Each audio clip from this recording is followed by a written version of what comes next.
بسم اللہ الرحمن الرحیم نحمده ونصلي على سيدنا ورسولنا الكريم اما بعد اعوذ باللہ من الشیطان الرجیم بسم اللہ الرحمن الرحیم یا ایھا الذین آمنوا اجتنبوا کثیرا من الظن ان بعد الظن اثم ولا تجسسوا ولا یغتب بعضکم بعضا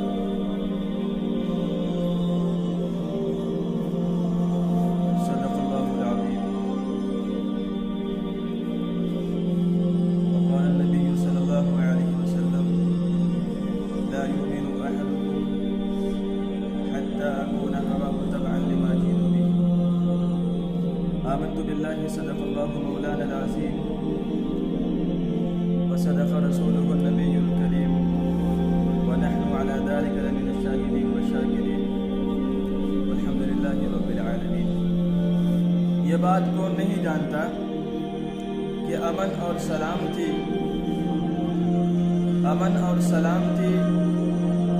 یہ آپس کے پیار و محبت، ہمدردی اور غمگساری اور ایک دوسرے کا خیال رکھنے سے جو ہے فروغ پاتی ہے، بڑھتی ہے. اس معاشرے کے اندر جس قدر پیار و محبت اور انسیت کی فضا قائم ہوگی، یہ محبت پیدا ہوگی، اس معاشرے میں امن اور سلامتی کا وجود ہوگا.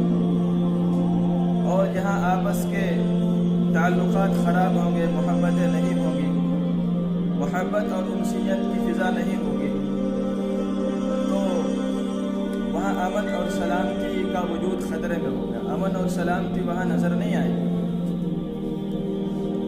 یہ عام مشاہدے کی بات ہے کہ جس محلے، جس گاؤں، جس شہر یا جس بستی میں لوگوں کے آپس کے تعلقات مضبوط اور مستحکم ہوتے ہیں، تو وہاں پیار و محبت کی ایک فضا قائم ہو جاتی ہے اور لوگ ایک دوسرے سے بجائے دہشت کھانے، نفرت کرنے کے قریب ہوتے ہیں. ایسے معاشرے میں ایک دوسرے کی عزتوں کی حفاظت کی جاتی ہے، ایک دوسرے کی عزت و آبرو کی حفاظت کی جاتی ہے ایسے معاشرے میں.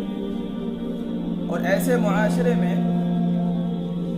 دوسروں پر کیچڑ اچھالنا تو دور کی بات ہے، بلکہ اس اچھالے ہوئے کیچڑ کو دور کرنے کی کوشش کی جاتی ہے.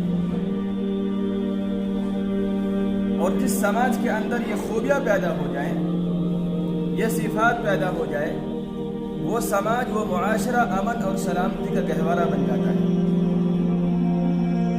اور جس معاشرے کے اندر اس کے برعکس، اس کے برخلاف بغض و عداوت پنپ رہی ہو، ایک دوسرے سے بدگمانی ہو، تو وہاں فضا بہت معاشرے کی مقدر ہو جاتی ہے، بدمزہ ہو جاتی ہے، اور لوگ ایک دوسرے سے دہشت میں ہوتے ہیں، خوف زدہ رہتے ہیں، اور اس بات کا انہیں ڈر رہتا ہے کہ کب کون کس وقت جو ہے میری عزت پر جو ہے وہ حملہ کر دے، میری توہین کر دے، میری تحقیر کر دے. ہر وقت یہ فکر سوار رہتی ہے. تو قرآن کریم میں اللہ رب العزت نے اس طرح کی سماجی اور مہلک بیماری سے دور رہنے کی تلقین کی ہے. خطبے کے اندر جو میں نے آیت تلاوت کی تھی، یا ایھا الذین آمنوا اجتنبوا کثیرا من الظن ان بعد الظن اثم ولا تجسسوا ولا یغتب بعضکم بعضا. اے ایمان والو، تم بہت سے گمانوں سے بچو، اس لیے کہ بہت سے جو گمان ہوتے ہیں وہ گناہ ہوتے ہیں.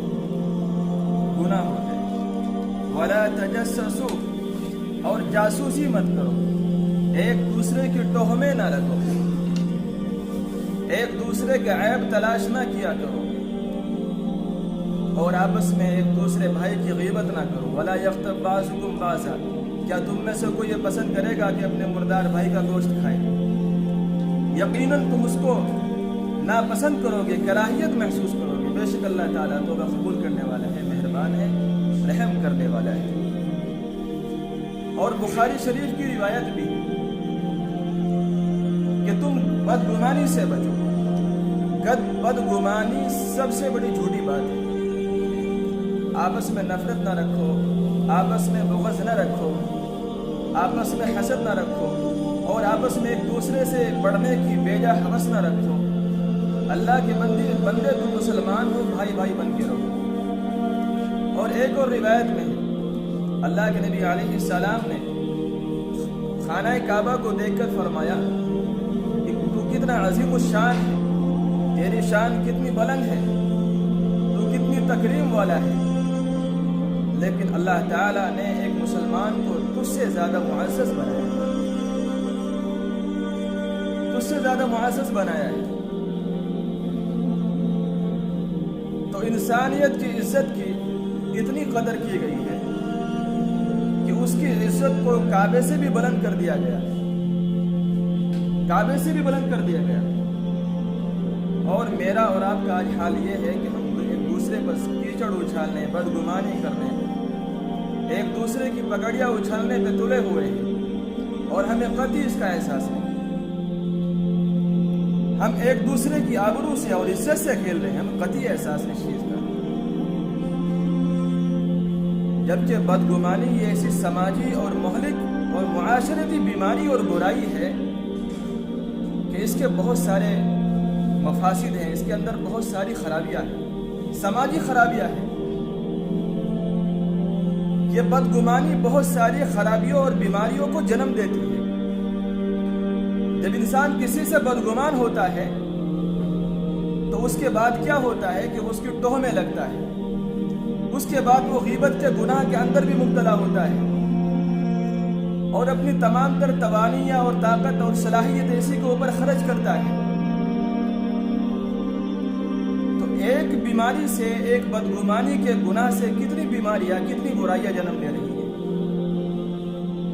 جب کوئی کسی سے بدگمان ہوتا ہے تو وہ اس ٹوہ میں لگتا ہے، جس سے وہ بدگمان ہوتا ہے تو اس کی برائیوں کے پیچھے لگ جاتا ہے کہ مجھے اس کی کوئی برائی ملے، کوئی خرابی ملے، اور میں اس کو اچھالتا پھروں، اس کی عزت کو خراب کرتا پھروں۔ اس لیے قرآن کریم میں اللہ تعالیٰ نے بدگمانی کے گناہ کے بعد دوسری برائیوں کا ذکر کیا، وہی متصلاً ایک دم۔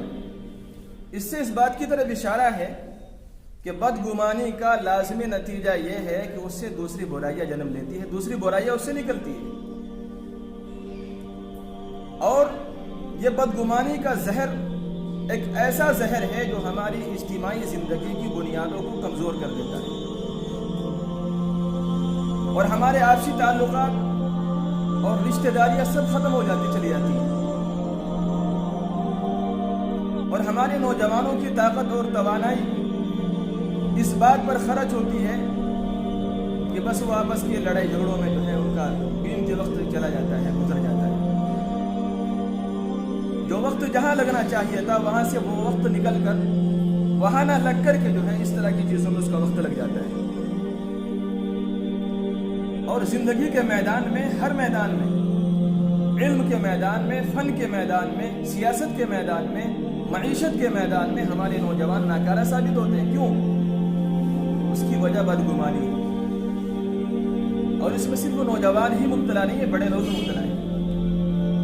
تو اس کی بہت ساری معاشرتی خرابیاں ہیں اور بیماریاں ہیں جو ایک اس سے گناہ سے نکل رہی ہیں۔ اس لیے اللہ تعالیٰ نے فرمایا کہ تم گمانوں سے بچو، اس لیے کہ بہت سے گمان گناہ ہوتے ہیں۔ وَلَا تَجَسَّسُوا، ایک دوسرے کے عیب تلاش نہ کرو۔ جس انسان کی نگاہ اپنی طرف ہوتی ہے، اس کو اپنی اصلاح کی فکر ہوتی ہے، تو کبھی اس کی نگاہ دوسرے کے عیب اور برائیوں پر نہیں جاتی، کبھی نہیں جاتی۔ ایسا انسان اللہ کی نگاہ میں کندن بن جاتا ہے، ہیرا بن جاتا ہے۔ اور جو انسان اپنی طرف سے توجہ پھیر لیتا ہے، اپنی اصلاح کی فکر اس کو بالکل نہیں، اپنے گناہوں کا اسے قطعی احساس نہیں، اپنی برائیوں پر، اپنے عیبوں پر نظر نہیں، تو اس کی نگاہ ہر وقت دوسرے کے عیبوں اور برائیوں پر رہتی ہے۔ ایسا انسان ناکام و نامراد، ناقص رہتا ہے۔ تو ہمیں یہ کرنا چاہیے کہ ہر وقت اپنے عیبوں کا، اپنی برائیوں کا استحضار ہو۔ جب آدمی کے اندر یہ استحضار پیدا ہوگا تو اس کی نگاہ کبھی جائے گی نہیں، اس کی زبان کبھی کسی کی عزت خراب نہیں کرے گی، اس کی زبان کبھی کسی عزت کو تار تار نہیں کرے گی، اس لیے کہ اس کے پاس ان چیزوں کے لیے موقع نہیں ہوگا، ان چیزوں کے لیے اس کے پاس وقت نہیں ہوگا۔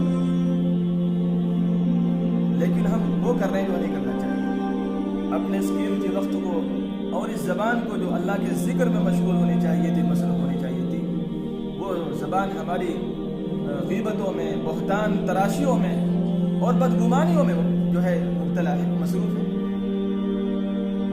اسی لیے فرمایا ایمان والوں بدگمانی سے بچو، بدگمانی سے بچو۔ اللہ کے نبی علیہ الصلوۃ والسلام نے ارشاد فرمایا کہ ہر آدمی سے، ہر مومن سے نیک گمان رکھو، ہر مومن سے۔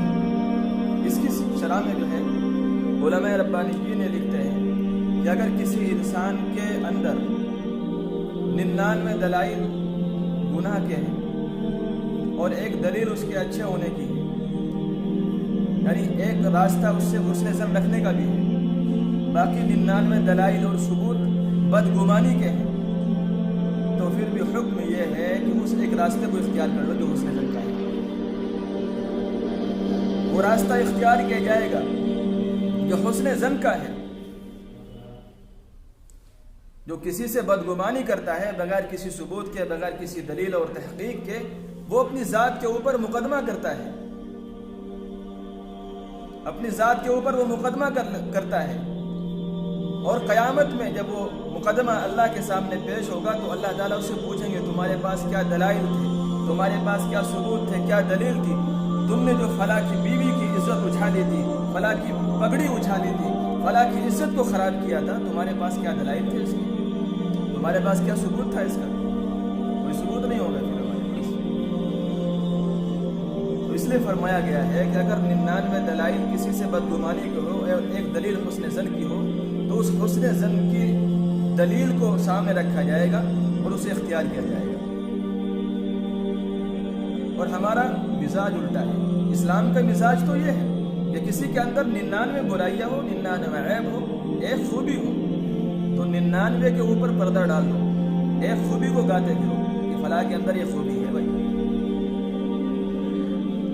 اور ہمارا مزاج الٹا ہے کہ کسی کے اندر 99 خوبیاں ہوں، ایک عیب ہو، ایک برائی ہو، تو 99 خوبیوں کے اوپر پردہ ڈال دیتے ہیں، ان کو نہیں دیکھتے۔ ایک برائی لی کہیں سے، ایک عیب کہیں سے اس کو مل گیا اور اس کو اچھالتے ہوئے پھر رہے ہیں۔ یہ اسلام کا مزاج نہیں ہے۔ اسلام کا مزاج وہ ہے جو میں نے آپ کے سامنے عرض کیا۔ تو میں نے عرض کیا کہ بدگمانی ایک ایسا سنگین گناہ ہے، ایسا برا گناہ ہے کہ اس سے سینکڑوں برائیاں جنم لیتی ہیں، سینکڑوں برائیاں اس سے پیدا ہوتی ہیں۔ کوئی کسی سے بدگمان ہوا تو انسان کی فطرت ہے کہ بدگمان ہونے کے بعد وہ اس کی ٹوہ میں لگتا ہے، تلاش میں لگتا ہے کہ مجھے اس کی کچھ خامیاں ملیں، کچھ برائیاں ملیں۔ انسان کی فطرت ہے، اور پھر وہ اس کی اذیت کے، تکلیف پہنچانے کے در پہ ہوتا ہے، اور جب وہ پہنچتے پہنچتے اپنی انتہا کو پہنچ جاتا ہے تو پھر اس کو دنیا سے بھیجنے میں بھی دریغ نہیں کرتا، اس کو دنیا سے بھیج دیتا ہے، دنیا سے رخصت کر دیتا ہے، قتل، جس کو قرآن و حدیث کی روشنی میں بہت بڑا گناہ قرار دیا گیا ہے۔ یہاں تک جو ہے نوبت پہنچ جاتی ہے، اور وجہ کیا ہے، سبب کیا ہے؟ صرف ایک بدگمانی۔ تو اس لیے ہمیں چاہیے کہ ہم اس طرح کے ماحول سے بچیں اور بدگمانی جیسی سنگین بیماری سے اور گناہ سے اور برائی سے جو ہے اپنے آپ کو بچانے کی کوشش کریں اور اوروں کو بچانے کی کوشش کریں۔ یہ ایک مہلک اور سماجی بیماری ہے۔ جس سالے معاشرے کے اندر یہ بیماری پیدا ہو جاتی ہے تو وہاں کا سکون غارت ہو جاتا ہے، وہاں کے تعلقات خراب ہو جاتے ہیں، وہاں کی رشتہ داریاں ختم ہو جاتی ہیں۔ تو ہم اپنے ہر معاملے کے اندر حسن ظن سے کام لیں،